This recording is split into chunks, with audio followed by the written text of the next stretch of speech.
Good evening and welcome to a new edition of the news. His Majesty King Abdullah published an article entitled Social Media Platforms or Social Bigotry, in which he writes how our age has witnessed the biggest change in the history of media and social media in information consumption, dissemination and interaction. The King said that social media platforms, including Facebook, Twitter and others, provide us with unprecedented opportunities for connection. He adds that within every Jordanian are ideal values that reflect the meaning of brotherhood and solidarity, noting that this is what keeps us capable of confronting hardships. I recently began to notice on social media platforms attempts to shake these values, and this is what prompted me to address you, His Majesty writes. He said that when we view social media platforms, we notice the extent of aggressiveness, slander and hatred, noting that comments of some people on the Dead Sea incident remind us of the need to be responsible when using these tools. His Majesty King Abdullah, Supreme Commander of the Jordan Armed Forces Arab Army, patronized the opening of the 9th edition of the Royal Medical Services International Conference on the Dead Sea shores.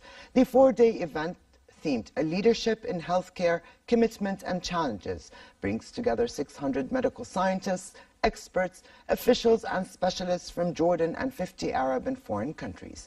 Speaking at the opening ceremony, Director General of the Royal Medical Services, Major General Mouin Habashne, said the conference aims at building bridges of cooperation with universities, colleges and medical institutions around the world and to keep abreast of developments, inventions and disciplines.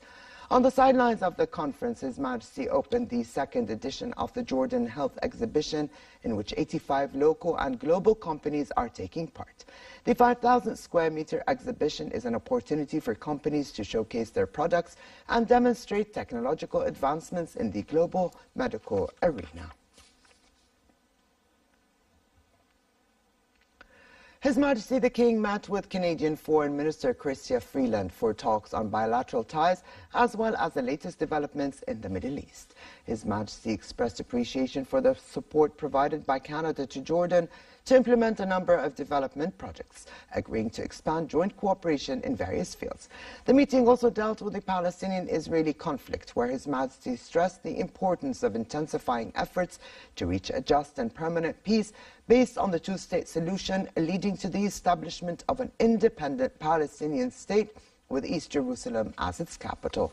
The King also reviewed with the Canadian Minister regional crises, efforts to reach political solutions to them, in addition to regional and international efforts to fight terrorism within a holistic approach. Minister of Foreign Affairs and Expatriates Ayman Safadi also met with the Canadian Foreign Minister, during which he voiced Jordan's keenness to boost cooperation with Canada in the economic, investment, trade and cultural fields and increase coordination on regional and international issues. Safadi also reviewed with his Canadian counterpart developments related to the Palestinian-Israeli conflict and the crisis in Syria. In a joint press statement following the talks, Safadi said the visit of the Canadian minister provided an opportunity to highlight the strong partnership between the two countries. I have to say that the Canadian-Jordanian partnership is a very, very solid partnership. We're the only Arab country to have a free trade agreement with Canada. We've been working extremely well together on ensuring sufficient support for Syrian refugees in Jordan, and we've been working together, very effectively, very closely on trying to meet the needs of our Syrian brethren in Jordan, and also working together on our common objective of finding a political solution to that crisis.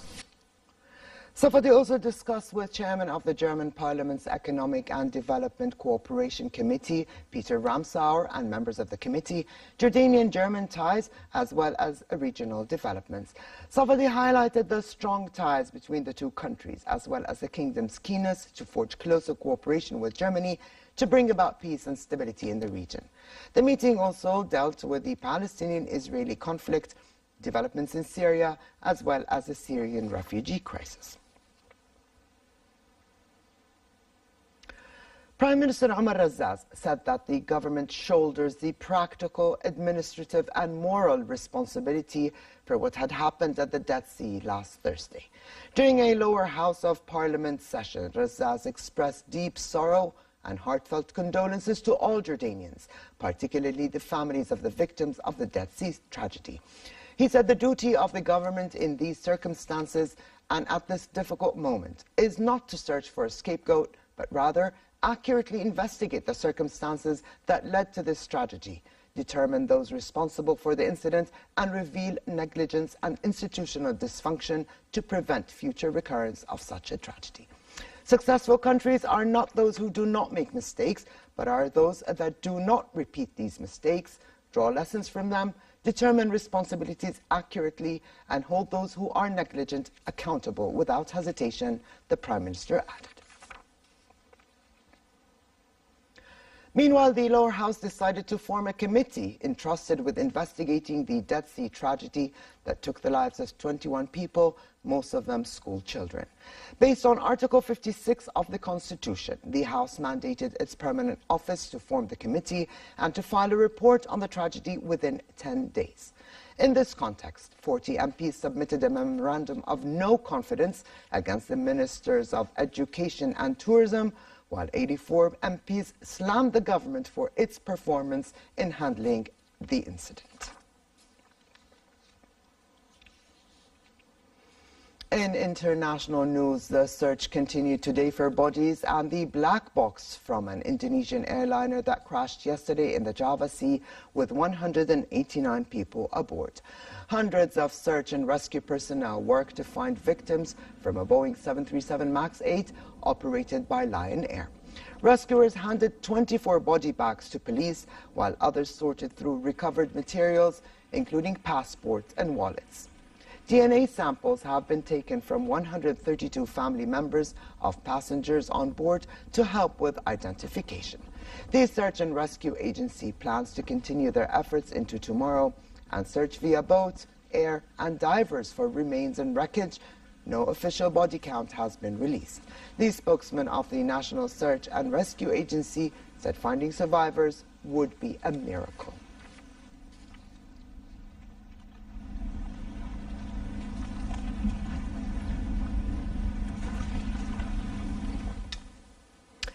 From a copy of his PhD thesis to his wheelchair, items belonging to Stephen Hawking are headed for auction, offering fans of the late British physicist, famed for his work exploring the origins of the universe, a chance to buy some of his possessions.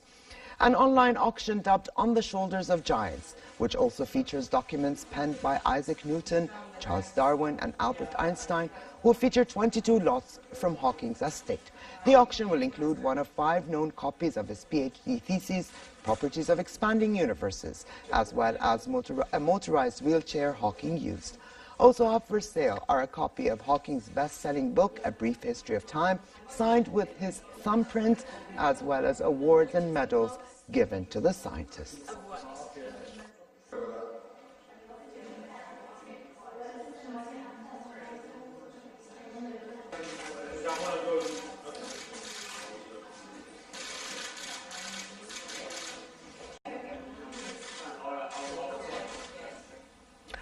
To sports, Real Madrid sacked Julen Lopetegui yesterday after 4.5 months into his first season in charge, following a dismal run of form which was compounded by a humiliating 5-1 defeat at the hands of Barcelona. The club has since replaced Lopetegui, appointing Madrid B team coach Santiago Solari as manager, despite rumors linking the job to former Chelsea boss Antonio Conte. Solari will hope that he can follow in the footsteps of Zinedine Zidane, who also stepped up from B team coach after Rafael Benitez was sacked in January 2016. Madrid are now 9th in La Liga. Dolido, obviamente, pero con muchas ganas de...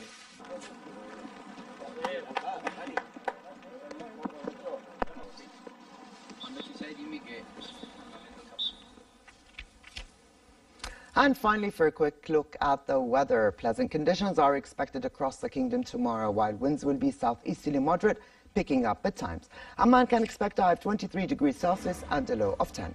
The Dead Sea, the Jordan Valley and the Gulf of Aqaba can enjoy relatively hot conditions with daytime temperatures in the port city at 33 degrees, dropping down to 19 at night. And with this, we come to the end of this edition of the news. I'm Ali Atuqan. Thank you for joining us. Have a good night, and I'll see you tomorrow.